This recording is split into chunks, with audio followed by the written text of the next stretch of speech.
παιδιά. Λοιπόν, τώρα θα δούμε πώς δίνουμε οδηγίες, πώς δίνουμε οδηγίες στην ελληνική γλώσσα. Λοιπόν, όπως είχαμε πει, οι εγγλύσεις στην ελληνική γλώσσα είναι 3. Οι οδηγίες, τις οδηγίες τις δίνουμε με αυτές τις 3 εγγλύσεις. Με την οριστική, αλλά συνήθως επιλέγουμε το εμείς. Άρα λοιπόν συνήθως στο εμείς. Και θα δούμε παράδειγμα, μην μου μπερδεύετε. Επίσης, οδηγίες μπορούμε να δώσουμε με την υποτακτική. Την υποτακτική συνήθως χρησιμοποιούμε το εσείς. Άρα συνήθως στο εσείς. Και καμιά φορά στο εσύ. Επίσης οδηγίες δίνουμε με την προστακτική. Και με την προστακτική συνήθως χρησιμοποιούμε το εσείς. Πάμε να δούμε ένα παράδειγμα. Ένα παράδειγμα πολύ επίκαιρο. Ένα παράδειγμα λοιπόν επίκαιρο είναι ο κορονοϊός. Εντάξει. Και τι κάνουμε στον κορονοϊό εμείς? Εμείς την περίοδο του κορονοϊού φοράμε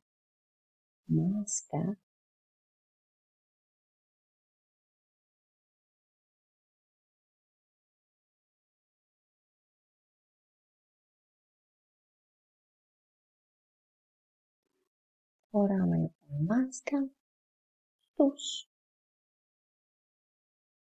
εξωτερικούς χώρους. Δυστυχώς. Άρα λοιπόν πώς τι κάνουμε εμείς? Φοράμε μάσκα. Δείτε λοιπόν στην οριστική, στο εμείς. Εμείς φοράμε μάσκα. Πάμε να δούμε στην υποτακτική πώς δίνουμε αυτή την οδηγία. Γιατί υποτακτική χωρίς το να δεν υπάρχει, είπαμε. Να φοράτε μάσκα στους εξωτερικούς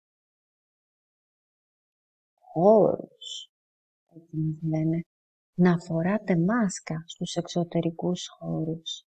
Εδώ δεν φαίνεται η τελεία, αλλά υπάρχει. Άρα λοιπόν τι είναι? Υποτακτική στο εσείς. Και τέλος, πώς αλλιώς δίνουμε είπαμε οδηγίες? Με την προστακτική. Στο εσείς πάει. Άρα λοιπόν, φοράτε μάσκα στους εξωτερικούς χώρους. Αυτό θέλω να το θυμάστε. Όχι μόνο να φοράτε μάσκα, τον τρόπο με τον οποίο δίνουμε οδηγίες. Λοιπόν, εδώ λοιπόν έχουμε προστακτική, πάλι στο εσείς. Εδώ θα κλείσω την παρένθεση. Άρα λοιπόν, δίνουμε οδηγίες με τις 3 εγγλύσεις. Με την οριστική, στο εμείς, φοράμε μάσκα στους εξωτερικούς χώρους.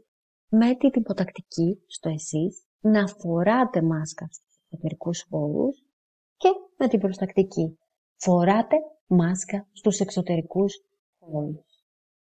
Αυτά λοιπόν, θέλω να το θυμάστε αυτό και τα λέμε στο WebEx.